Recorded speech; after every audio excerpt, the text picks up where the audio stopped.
第20章狂出单。一部和8部因为一个恶意缴单的闹剧，可以说直接撕破了脸。以马从敬的尿性，他是绝对不会怂的。晚上马从敬请客，把我们所有人都叫到了 TV 里面，先让大家喝酒唱歌嗨翻天。在大家最嗨的时候，他忽然拿起话筒，把音乐全关了，道：8部的兄弟姐妹们，今天陈斌的遭遇你们都看到了。一部完全就是骑在了我们头上，肆无忌惮的搞压迫、搞诬告。他们凭什么这么搞？无非就是仗着他们是深圳公司的老大，把我们新部门不放在眼里。我就想问一下兄弟姐妹们，我们能咽下这口气吗？能不能？不能。陈斌，你能不能？我他妈的知道马从敬的套路，在这个场合他只能扯着脖子喊不能。马从敬道：不错，绝对不能。但是现在客观情况下，我们干不过他们。一部有12个人，6个销工，4个高商，我们部门现在只有10个人，1个销工和高商都没有，所以一部我们肯定要干，但是不能蛮干。这个月我们先干一件事，那就是要彻底的打垮销工温小兵的嚣张气焰。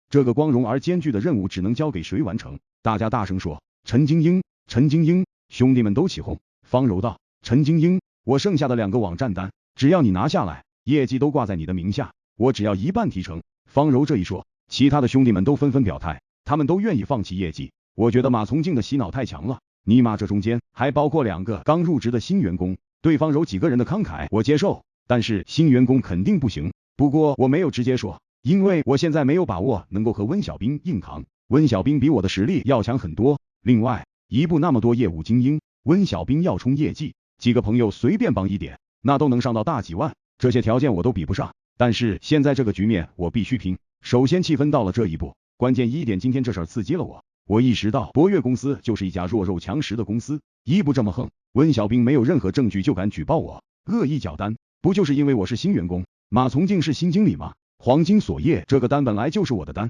是温小兵利用规则抢过去的，现在他竟然还倒打一耙，这口气我咽不下去，马从敬更咽不下去。所以第2天他陪我去龙华，我们谈了2个客户，成交1个单，业绩1万5，这是方柔的单，方柔放弃了业绩，我的总业绩一下就冲破了4万。在谈单的过程中，马从敬又教了我很多招，比如他跟我讲如何从老板言语中来判断这个单的问题点。很多老板讲说，你只要给我把策划搞好，不用考虑钱的问题，钱不是问题。我告诉你，最后这个单成交的难度很可能就在价格上，钱不是问题从来不是挂在嘴上的，老板把钱挂在嘴上，其实力一般都不会太强，你的报价要非常谨慎。这种单你可以先给他一个比较高的预期价，报价的时候你却把价格报的低于预期1大截，这样承担的几率就高很多。他又跟我讲，夫妻2个人一起做生意的这种情况，大概率女人是管财务主内的，所以一开始谈单你就一定要给女的一个模糊的概念，那就是她投1万，你能通过项目给她赚3万，一开始就给她灌输一种咱们的项目不是花钱，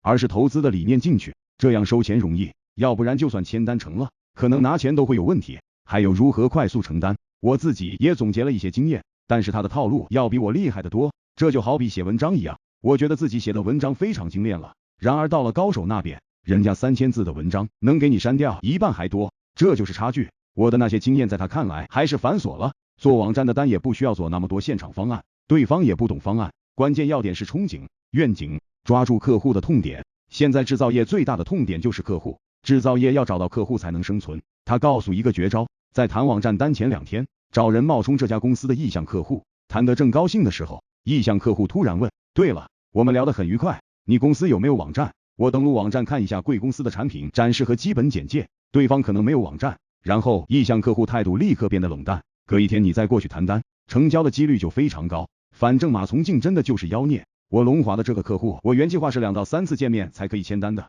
他陪我过去1次搞定，然后只过1天，他陪我又干了1单网站，业绩1万3，这是宋小波的客户，宋小波也放弃了业绩，只要我给他1半提成，这样我的业绩直接冲到了5万4千多，这个成绩让我冲到了公司业绩榜的第3位。我作为一个新员工，在越过半之后，能够冲进公司总业绩的3甲，可以说大出风头。关键最有戏剧性的地方，在我第1天签单1万5，超过了温小兵，温小兵马上干了一个1万8，又反身超了我，结果我又干了1万3，把他又灭了。虽然他的业绩也破了5万，我只领先他3000块钱，但是我是第3名，他只能屈居第4。那天马从敬把8部门口的锣都要敲破了，这个女人就是这么恶毒，只要让她逮着机会，她会把毫不吝惜的把全部的招都使出来恶心对手。在这样的气氛下，8部的员工个个都像打了鸡血似的，连一向吊儿郎当的张乐也认真起来了，所以部门域名单也陆续冒头，推出转码页面，请下载 APP 小说阅读最新章节。老唐功夫不负有心人，